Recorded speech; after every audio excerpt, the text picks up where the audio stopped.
안녕하세요. 구조 엔지니어 김성용입니다. 오늘은 그 구독자분께서 질문하신 내용에 답변하는 것으로 영상을 준비해 보았습니다. 구독자분께서 그 내력벽을 모델링 할 때 그 강성을 어떻게 조절하는지, 무엇의 기준에서 그것을 조절하는지, 그리고 어디까지 그 강성을 조절할 수 있는지에 대한 질문을 해주셨습니다. 그래서 오늘 이제 그에 대한 제가 답변을 해드리겠습니다. 이 답변을 할 때 제가 저희 그 한국 기준인 KBC 2016부터 보고요. 그리고 그 미국 콘크리트 학회에서 하는 규정 ACI죠. ACI도 한번 보고요. 그리고 또 그 실무에서 또 어떤 부분들을 고려해야 되는지에 대해서도 말씀드리도록 하겠습니다. 그러면 먼저 그 KBC에서 어떻게 그 해석을 할 때 강성을 어떻게 조절해야 되는지, 어떻게 규정하고 있는지를 한번 살펴보도록 하겠습니다. 제가 지금 여기 제 컴퓨터 화면에 열어놓은 것이 그 KBC 2016입니다. 그래서 여기 보시면은 여기 0506.5.4 해가지고 탄성 2차 해석이 있죠. 여기 단원에 보시면은 여기 탄성 2차 해석을 위한 구조물 부재의 단면 특성으로 다음 값을 사용할 수 있다 되어 있습니다. 그래서 여기 탄성 개수는 그대로 쓰고요. 여기 단면 2차 모멘트를 이제 그 수정해 주는 것이죠. 그래서 기둥 해석할 때는 70%, 그러니까 원래 그 가지고 있는 단면 2차 모멘트의 70%만 적용을 하고, 그리고 만약 벽 같은 경우는 벽이 만약에 균열이 되지 않았다면, 비균열이라면 70%만, 그리고 균열이 됐다면은 그 35%만 쓰고, 그리고 보의 경우는 그 원래 총 단면 2차 모멘트의 35%, 그리고 그 슬래브 같은 경우는 25%를 25%로 줄여라라고 되어 있죠. 그리고 단면적, 이 경우는 이제 그 면적은 줄이지 말라는 거죠. 그러니까 그 휨에 의해서 생기는 영향을 고려해 주는 것이죠. 이게 이제 단면 2차 모멘트를 줄이는 거니까. 그럼 이게 어디 챕터 내에 있냐면, 여기 보시면은 그 0506.5 압축 부재 장주 설계 이렇게 되어 있죠. 그러니까 얘는 사실은 지금 왜 그 강성을 줄여주냐면은 그 P 델타 효과를 고려해 주기 위해서 이렇게 강성을 줄여두게 됩니다. 특히 뭐 고층 건물 같은 경우는 P 델타 효과가 클 수가 있죠. 그래서 이 세장비에 의한 효과, 장주 효과를 고려해 주기 위해서 이제 이런 그 강성 저감 계수를 사용해라 라는 것이죠. 이러면은 약간 좀 이해가 안 될 수도 있다고 생각이 듭니다. 그래서 그 KBC에는 뭐 딴 설명도 없거든요. 그래서 이걸 갖다가 이제 똑같은 내용을 그 ACI, 그 미국 콘크리트 협회 기준으로 한번 또 살펴보도록 하겠습니다. 이게 이제 ACI 318인데요. 빌딩 코드입니다. 미국 콘크리트 빌딩 코드죠. 여기에 챕터를 어디를 보시면 되냐면, 어디였는지 저도 기억이 잘 안 나네요.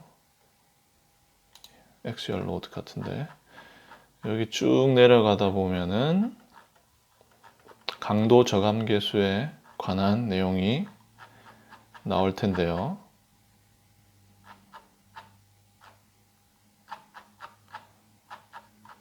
네, 이제 거의 다 나와 갑니다. 예, 여기 있습니다. 여기 챕터에 14.1 여기 돼 있죠. It shall be permitted to use the following properties for the members in the structure 해가지고 여기 보면 그 아까 KBC에서 보시던 똑같은 내용이 들어 있습니다. 그러니까 KBC가 이제 ACR을 가져온 거거든요. 그래서 여기 보시면은 좀 더 자세한 설명도 보실 수가 있습니다. 여기 그 ACI 코드에는 여기 옆에 보면 그 코멘트도 있거든요. 그래서 얘들이 어떤 이유로 쓰이는지에 대한 내용도 좀 살펴볼 수가 있습니다.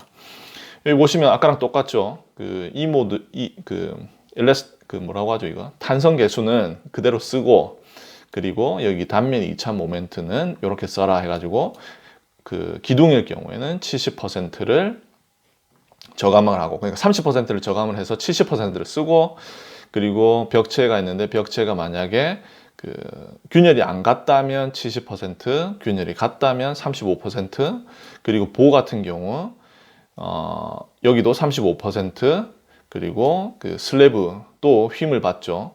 그래서 얘는 25%만 써라. 그리고 단면적은 그대로 써라 라고 되어 있습니다. 이게 여기 그 ACI에서도 그 P델타 효과에 관한 그 장주 효과, 세장비 효과에 관한 챕터에 나와 있습니다. 그래서 얘는 이제 그렇게 우리가 P델타 효과를 고려해 줄 때 그 건물이 가지고 있는 강성을 이 계수로 줄여 줌으로써 우리가 어느 정도의 비선형성을 고려해 줄 수가 있는 것이죠. 근데 이게 요걸로 뭐 이렇게 확실히 다 충분하다고 말할 수는 없습니다. 제가 아까 말씀을 안 드린 게 있는데 그건 뭐냐면 지금 여기에서 사용하는 개수는 우리가 그 ULS에서 사용하는 겁니다. 그러면 그 사용성을 체크할 때는 어떻게 하냐? 특히나 고층 건물 같은 경우는 그 위에 그 뭐라고 하죠? 그 처짐, 변이가 되게 중요하거든요. 그 변이를 그 한계로 두기도 합니다. 그래서 그걸 이제 고려해 주려면 이게 이제 ULS를 고려한 강성 감소 개수니까 이걸 그대로 SLS에 적용할 수는 없겠죠. 그러면 그 개수는 어떻게 구하냐? 여기 쭉 내려보시면 여기 오른쪽에 그 내용에 대한 것이 나와 있습니다. 여기 코멘터리에 보시면 이제 코멘트죠. 코멘트에 보시면 그 나와 있는데요. 여기 보시면은 뭐 정확한 계산이 있지 않다면 그러면 1.43을 아까 그 본 그 개수에다가 곱해줘라 라고 되어 있습니다. 그러면 그게 이제 서비스 로드에서의 그 상태를 반영해 준다 라고 하는 것이죠. 그럼 다시 한번 거기 개수로 한번 가보겠습니다. 이 1.43인데 이 1.43이라는 값은 어떻게 나왔냐면 0.7을 나누어 준 값입니다. 그러니까 여기 있는 값에다가 내가 그러니까 SLS와 우리가 ULS 두 가지를 갖다가 그 고려를 하죠. 그래서 ULS를 고려를 할 때는 여기 나와 있는 이 상수들을 그 뭐죠? 단면 2차 계수의 그 감소 계수로 사용을 하고요. 만약에 내가 SLS를 지금 고려를 하고 있다. 그러면 이 계수를 갖다가 0.7로 나누어 주면 됩니다. 그 말은 무슨 말이냐면 여기 보시면 그 기둥이 있죠. 기둥이 있으면 이 기둥의 이 0.7이라는 값을 0.7으로 나누면 1.0이겠죠. 그러니까 그 사용성을 고려할 때는 기둥의 강성을 그 내리지 말라라는 것이죠. 그리고 벽 같은 경우도 만약에 그 크랙이 안 갔다면 그러니까 균열이 안 갔다면 0.7 나누기 0.7 해서 1.0을 써주라는 것이고요. 근데 만약에 균열이 생겼다. 그러면 0.35 나누기 0.7. 그럼 반값이죠. 그러니까 0.5가 됩니다. 그리고 이제 힘을 받는 부재에 대해서 보는요. 똑같이 0.5가 되겠죠. 나누면 0.7로 나누면. 그리고 슬래브 같은 경우는 이거는 0.5가 아니라 한 0.35 요 정도 되겠죠. 이렇게 우리가 그 사용성을 고려를 할 때는 다른 값으로 다른 강성 감소 계수를 사용해 줘라 라고 되어 있습니다. 근데 여기에서 제가 하나 말씀드리고 싶은 것은 여기 이제 벽체에 균열이 갔을 때와 균열이 가지 않았을 때의 그 계수를 적용하는 것입니다. 사실 우리가 먼저 계산을 해보지 않고서는 벽체에 균열이 갔는지 균열이 안 갔는지 모르죠. 그러니까 먼저 ULS를 적용을 할 때는 ULS를 적용할 때나 뭐 SLS를 적용할 때 먼저 그 한번 계산을 해보는 거예요. 그 벽체에 그 강성 감소를 하지 않고 한번 해보는 겁니다. 100% 해가지고 그러면은 거기에서 보면은 그 횡하중으로 인해서 그 응력이 발생하게 되고 그 응력이 이제 인장력이라면 그 인장 응력이 콘크리트의 인장 강도를 넘어서는 곳이 있겠죠. 거기가 이제 균열이 된 것으로 볼 수가 있는 것이죠. 아니면 그 인장 강도가 있는 곳은 모두 다 콘크리트가 균열이 됐다라고 보고 해석을 해도 됩니다. 이제 또 자중이나 뭐 이런 것들이 있기 때문에 압축력도 존재하게 됩니다. 그런데 이제 횡하중에 의해서 그 반대편으로 작용하는 그런 힘이 존재하게 되고, 그리고 이 자중과 이 반대편에 작용하는 그와 반대로 작용하는 힘을 고려하면 얘들이 인장력이 생기는지 압축력이 생기는지 알 수가 있겠죠. 그래서 인장력이 생기는 곳은 그냥 다 균열이 같다고 보면 되는 것이죠. 그렇게 해서 일단 첫 번째 계산을 해보고 거기 나온 값을 기준으로 그 콘크리트의 인장 강도를 넘어선 부분 아니면 인장력이 나타나는 부분은 균열이 간 것으로 보는 것이죠. 그래서 그 부분만 만약 ULS를 고려할 때는 35%, 균열이 간 곳, 균열이 가지 않은 곳은 70%를 적용을 해서 계산을 해주고요. 아니면 이제 SLS를 할 때에는 그 균열이 간 곳은, 그러니까 인장력이 나오는 것은 이제 뭐죠? 50%인가요? 50%고 그렇지 않은 곳은 100%로 해서 계산을 해주면 되는 것입니다. 자, 이렇게 우리가 이 규정에서 어떻게 정의를 하는지, 한국 규정에서 그리고 또 미국 규정에서 어떻게 정의를 하는지를 한번 알아봤고요. 그리고 제가 여기에 더해서 하나 더 그 말씀드리고 싶은 것이 있는데요. 그 여기 보시면 제가 아까 그 미리 그 타이핑을 해서 stiffness modifiers in ETABS라고 하면 뭐 첫 번째 여기 보시면 위키 해가지고 CSI 뭐 해가지고 나옵니다. Modeling Concrete Cracked Section Properties for Building 뭐뭐뭐 나오죠. 이걸 클릭을 하시면 됩니다.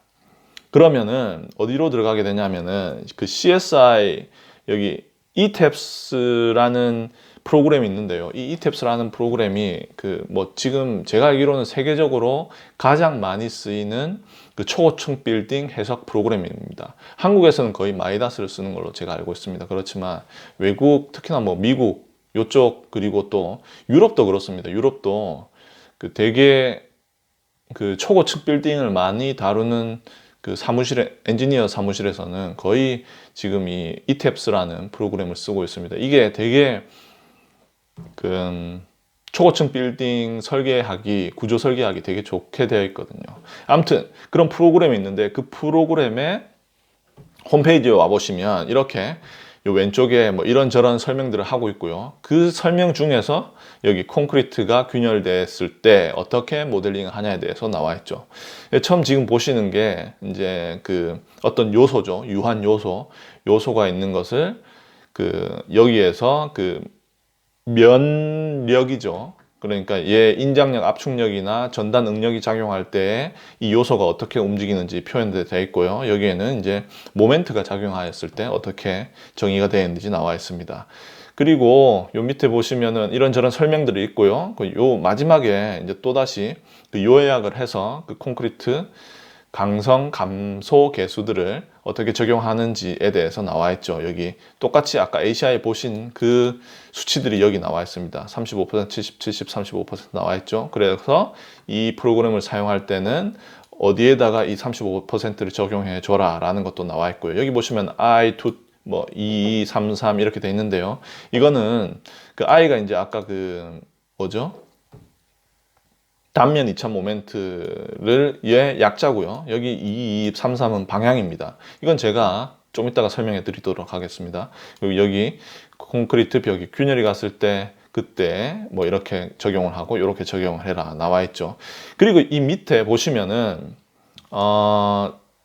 그 뭐 하나가 나오는데 이게 뭐냐면 보통 벽을 설계를 할 때 제가 그 전에 벽 설계, 벽 모델링, 벽체 모델링을 어떻게 하는지에 대해서 동영상을 찍었을 때 그때도 한번 말씀드린 적이 있는데 벽체가 그 휨력을 받지 않게 설계를 합니다. 대부분 만약에 휨 저항, 벽체의 휨 저항이 필요하다면 그걸 갖다가 우리가 그 사용하면 되는데 그렇지 않고 대부분의 경우는 벽체는 그냥 그 면력이죠. 면 저항력을 가지고 계산을 하게 됩니다. 그런데 그렇기 때문에 이때 우리가 그 휨은 벽체에서 고려를 하지 않는다. 일단 그러기 위해서 그 휨 강성 계수는 0.1로 놓는다라는 것이죠. 그렇게 되면은 벽체가 휨에 대해서 저항력이 없을 테고 강성이 없을 테고, 그래서 그 강성이 없기 때문에 강성이 높은 곳으로 힘이 간다고 그랬죠. 강성이 높은 그 면 쪽으로 힘이 갈 테고 휨 쪽으로는 힘이 덜 가게 됩니다. 그래서 결국은 나중에 벽체가 받는 휨력은 거의 없게 되는 것이죠. 그래서 특별히 거기에 따로 필요한 철근이 없게 됩니다. 그 말을 이제 여기에서 해주고 있고요. 근데 이제 만약에 혹시나 필요할 경우에는 이걸 갖다가 사용을 할 수가 있다. 그래서 뭐 0.7이나 0.35를 고려해 줄 수 있다라고 여기에 나옵니다. 자, 그러면 제가 아까 위에 있었던 요거에 대해서 잠깐 설명해 드리고 요 영상을 마치도록 하겠습니다. 여기 보시면은 그 요소가 나오는데요. 요소에서 두 개의 뭐죠? 축이 있죠. 이 축이 있는데 지금 이 요소는 3D가 아니라 2D를 고려해 주는 겁니다. 그러니까 어떤 유한 요소가 있는데 이 유한 요소가 멤브레인이라고 생각을 하시면 됩니다. 여기에서 이제 두 가지 축이 있습니다. X1 축, 1하고 2가 있죠. 그래서 요 X1 방향은 이제 모델링을 했을 때 수평 방향이라고 생각하시면 됩니다. 이때 어떤 힘이 작용을 하게 될 테고, 이 힘을 갖다가 우리가 응력으로도 볼 수가 있는 것이죠. 이 수평 방향으로 응력이 작용하게 될 테고, Y축, 건물의 수직 방향으로 작용하는 응력이 있을 수 있습니다. 그리고 또 여기에는 전당 응력이 발생을 할 수도 있죠. 그래서 여기에서 이제 그 강성을 나타내 주는 게 이제 요 방향이죠. 11이라고 하면 그러니까 첫 번째 면의 첫 번째 방향, 첫 번째 축의 방향. 그래서 이거 갖다가 그러면 이거는 이제 뭐라고 하죠? 이거를 축력으로 볼 수 있겠구나라고 생각하면 되겠죠. 그리고 얘도 축력이죠. Y축에 대한 축력. 그리고 1, 2 얘가 섞이면은 이제 전단력이고요. 이렇게 생각해 주면 됩니다. 얘도 똑같습니다. 이제 얘는 이제 모멘트죠. 휨 모멘트. 그래서 뭐 각 축에 따라서 작용하는 휨력에 대한 축의 정의를 해줬습니다. 근데 여기에서 나오는 게 우리가 어떤 요소가 있으면 축력도 있고 전단 능력도 있죠. 전단 강성도 있습니다. 그런데 요 밑에 보시면 다 지금 축에 대한 수직 수평에 대한 강성만 지금 줄여주고 있습니다. 여기 보시면 1, 2나 뭐 2, 3 이런 거 안 나오죠. 이게 왜 안 나오냐고 하면은 여기에서 그런 내용을 좀 설명하고 있는데요. 여기에 지금 설명하는 게 규정에서는 특별히 전단 강성에 대해서 따로 감소하는 계수를 정해주고 있지 않다. 그래서 특별한 경우가 아니면 이 전단 강성을 고려를 안 해줘도 되는데, 근데 만약에 꼭 필요할 경우, 뭐 지금 제가 언제 이게 필요할지 뭐 이렇게 예를 말씀을 못 드리겠는데요. 저도 뭐 이때까지 거의 뭐 이 전단 강성을 고려해 줘야 될 그런 케이스를 한 번도 뭐 있어 보지는 않았습니다. 근데 어떤 때에는 전단 강성을 고려해 줄 때도 있어야 되는 거죠. 근데 그 외에는 이제 전단 강성은 굳이 고려를 하지 말고 축방향 강성만 고려를 해서 이렇게 줄여줘라 라고 나와 있습니다. 자, 이렇게 제가 오늘 벽체를 모델링 할 때, 이건 꼭 벽체만이 아닙니다. 사실은 내진 설계를 할 때도 그렇고요. 수평 하중 전달 해석을 할 때도 그렇죠. 횡방향 해석을 할 때도 이거는 다 고려를 해줘서 해석을 해줘야 됩니다. 여기 ACI에서는 콘크리트에 대한 강성 감도 계수를 이렇게 정의를 하고 있지만 또 다른 규정이 있죠. 거기에서는 또 다른 계수가 있습니다. 이 말은 뭐냐면 사실 우리가 이게 모른다는 말입니다. 정확하게 어떤 값을 이게 진짜와 제일 가깝다라고 할 수가 없는 것이죠. 상황에 따라서 예를 들어서 뭐 철근의 비에 따라서도 달라지는 것이고 힘의 상태에 따라서도 달라지는 것입니다. 그런데 그렇다면 이걸 갖다가 우리가 하나하나씩 다 고려해 가지고 비선형 해석을 할 것인가? 그러면 너무 시간이 많이 걸리고, 그리고 또 그게 제대로 계산될 수 있을지 안 될지도 확실하지가 않죠. 그래서 우리가 그런 되게 필요 이상의 높은 그런 뭐라고 해야 되죠? 그 수고를 덜어주기 위해서 이런 근사값을 사용하여서 계산을 해주는 것입니다. 자, 이렇게 오늘 영상을 마치고요. 그 또 다음 영상도 제가 구독자분께서 질문해 주신 내용으로 한번 대답을 해보려고 하는데요. 그 구독자님께서 한 분이 그 폼 미세스 그 응력에 대한 질문을 해주셨습니다. 이게 쉬운 내용은 아닙니다. 이게 이제 우리가 그 덕틸한 재료를 사용할 때 사용하는 그 이론이죠. 언제 이 덕틸한 재료가 파괴될 것인가를 예측을 할 때 사용하는 도구입니다. 근데 이게 설명하기가 좀 쉽지는 않겠더라고요. 지금 제가 뭐 머릿속으로 준비를 하고 있는데 아무튼 최대한 잘 정리를 해서 이해하기 쉽게 가장 일단 기본적인 것만 말씀을 드리고 거기서 모질한 부분이 있거나 좀 보충해 주셨으면 하는 내용이 있으면 제가 그 여러분께서 코멘트를 달아주시면 거기에 대해서 좀 더 한번 깊이 들어가는 시간을 가져보는 게 좋지 않을까라고 생각을 지금 하고 있습니다.